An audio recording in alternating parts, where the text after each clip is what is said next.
Have you heard the legend of the siege fight Lao-Shan Lung? Which I don't know if I'm pronouncing that correctly. No. Apparently it's the most boring siege fight in the Monster Hunter universe.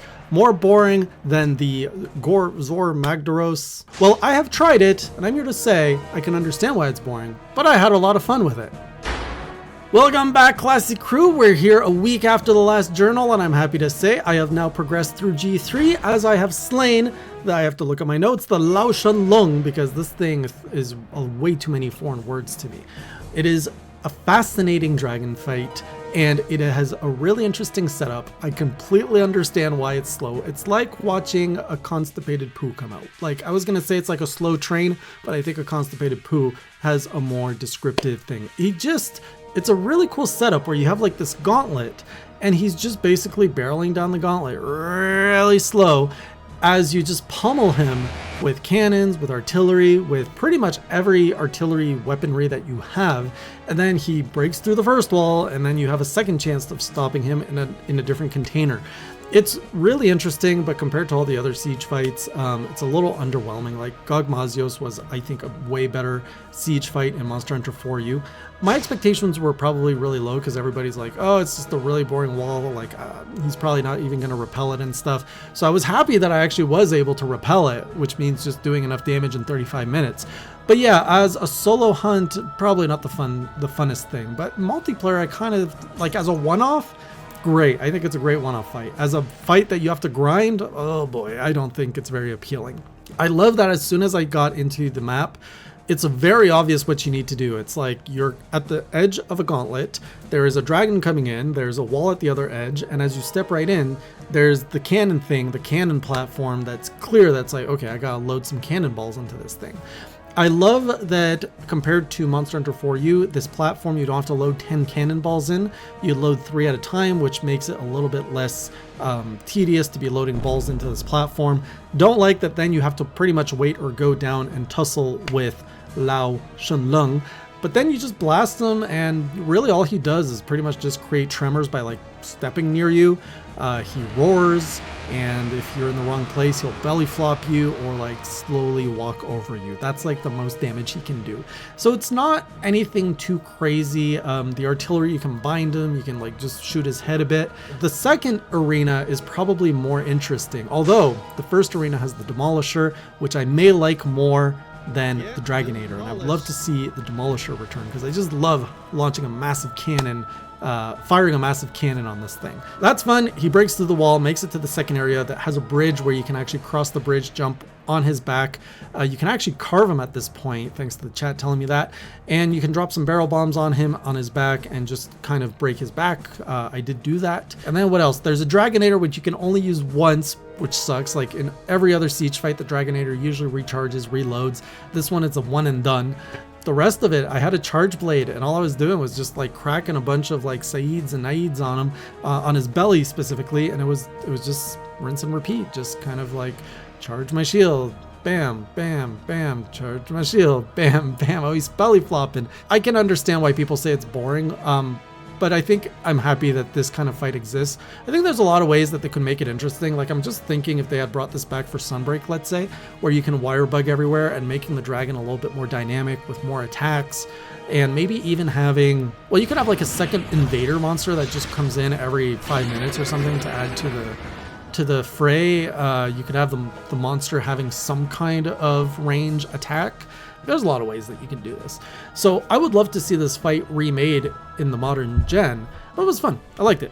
It has been a rough week for me on getting through G2. I have made some pretty big mistakes in my journey through. So last time I was stuck and I couldn't get through Plessioth because I didn't have any G rank armor, I didn't have any G rank weapons, and at G2 you pretty much need to build something. But it's hard to build or upgrade my existing stuff because I don't have access to those G rank monsters. One of the things in G2 that was available to me is Nargacuga, so I was able to get some G rank parts thanks to a multiplayer hunts, and I was able to level up my light bowgun and my insect glaive to G rank status. So those are my two weapons. Oh, and I got a charge blade G rank to do Lao-Shan Lung, and I just went with the Elder weapon because I could buy it. It was pretty easy to get. The other two, yeah, I just upgraded from what I used to have in high rank, and I finally took more time to upgrade my bug on my insect glaive. So I just gave it a bunch of jelly plus, and this bug is so much faster now. It went from like level 4 to like level 8 or something like that. So it's not maxed out yet, but it does make quite a bit of a difference that I can shoot my bug and it's almost instant that it's like, yes, get the jelly, get the stuff. So the Plesioth fight went pretty good. I mean, it was 25 minutes now with, before the Plesioth fight, I decided I was going to make the Ceanataur, the Shogun Ceanataur armor set because it's accessible, first of all, in G2.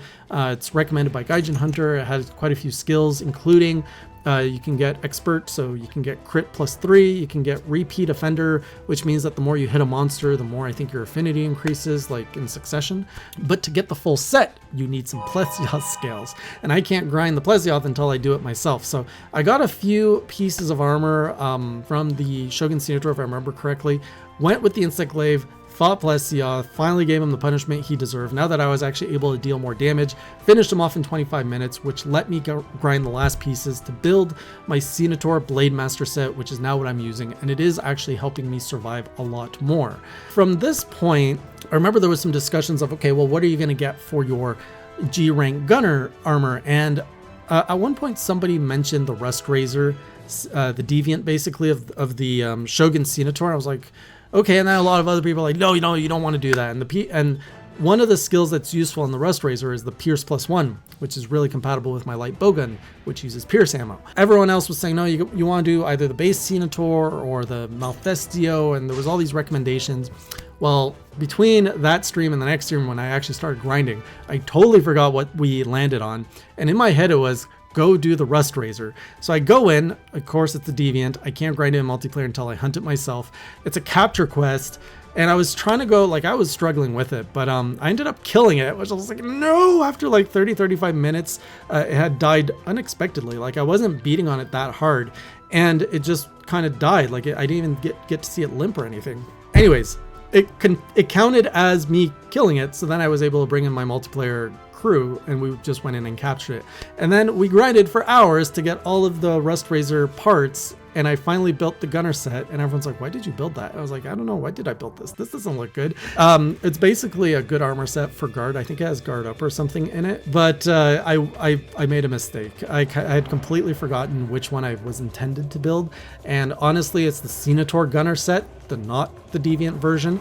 And the worst thing is deviant armor, every upgrade you have to basically grind the rust rate. Like you need the tickets, you only get 1 ticket per hunt, you need a ticket from every level for every piece of armor, so it's just like, it's such a big grind. And I was like, I messed up. And anyways, so I went with that armor because it did give me a little bit more defense. And I took my light bowgun that's now a G rank light bowgun. I went up against Basarios because I know he's weak against gun, especially Pierce. And I just went, and oh my goodness, he was able to pretty much kill me in 2 hits, which I'm like, I was regretting the armor even more, even though now in hindsight, I'm just like, I think it's just the G rank reality of these monsters hitting hard and gunner armor not being very good. He carded me twice. Gypsaros scared me on that. It was a really tough fight, but in the end, I was able to slay him in about 30 minutes, knocking off another key quest of my G2 progression. Another thing I forgot to mention about the Rustrazor real quick was that I do find the Rustrazor fight way more fun than the Shogun Ceanataur fight. One, you get like this really cool mechanic with his skulls. So if he uses the Gravio skull, he's basically going to be trying to shoot water at you, and then you want to be close to him, and he keeps like trying to get away from you so he can shoot you. And then he switches out to another skull, which is Glavinus skull, which he puts like his crab hands claws into it to sharpen it. Oh, if he does 1 claw in the back, then he comes out with like this huge swing that can just like, it's basically like the Link spinning attack in Zelda. It's a more fun fight. It's harder, but once you start understanding the timing and the mechanics, just like any other monster, it really clicks and it makes for a fun hunt. So now with Basarios done, I had pretty much 1 hunt left to finish G2, and that was the hunt against Nursilla. And at this point, I decided my rule of my pledge of rotating my weapons every 3 hunts didn't make sense in the way that I've now gained enough experience with all the weapons in the game to understand that there are good weapon matchups and bad weapon matchups. And I think that I should be rewarded now for understanding the abilities of all the weapons, that I can choose which weapon to bring to the hunt to better balance off my chances of hunting, because that's what an Omni Hunter would do. So I'm tweaking my rules where I can choose my weapon for the hunt. However, I have to progress all my weapons still evenly. So before I would do pretty much 3 hunts, change 3 hunts, 3 hunts. Now I have to do still 3 hunts with all the weapons before I can use them again. So on my guild card, you'll see like right now, I think I'm capped at 30 hunts with a weapon, and some are at 27. I got to get them all up to 30 before I can get into the next iteration of using my weapons, if that makes sense. So it ensures that I'm still using the weapons for everything, but now I can just pick and choose for the better scenario which weapon to use, and I think that just makes more sense.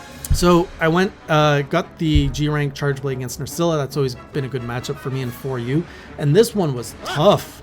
I don't know how I managed to kill Nerscylla with the charge blade. I felt like she was one-upping me everywhere, but I think she's just not doing enough damage, or like she doesn't follow up enough that I was able to just knock her down a lot, make her twitch and stuff. The biggest problem in this hunt was actually the stupid pink monkey. Kongalala, he was like swinging everywhere and farting. It's the most insulting thing. Like, you're trying to have a hunt and there's just this big balloony pink monkey just swinging by, farting all over your face. And I was throwing poo at him, but like, what's it gonna do throwing poo at a guy that smells like poo? It doesn't really do anything. Good hunt, managed to kill. I was like, all right, it's urgent time. Let's go against the Lao-Shan Lung. And I go, and I was like, where's the urgent quest? Why isn't it popping up? Only to find out, and again, this is the night I screwed up with killing the capture show, the Rustrazor, and building the wrong armor set. Only to realize at the end of the stream, I had hunted the wrong Rathian like a week ago. It wasn't the key quest. There was a Rathian key quest and a Rathian non-key quest, and I did the non-key quest. I'm like, oh. So I had to go and do Rathian. And at this point, I had the charge blade for G rank, so I'm like, all right. I had 2 more turns with the charge blade at this point before Lao-Shan Lung. So I'm like, let's go Rathian with the charge blade. I don't really have anything to talk about. It's Rathian, unlike the Lao-Shan Lung. But man, at this point, I have hunted so much crab, and I upped my streams over the last week because I'm going on vacation again when the video, not vacation, I'm going on a business trip. So when this video drops, I'm still away from home, so I can't stream for another week because of work.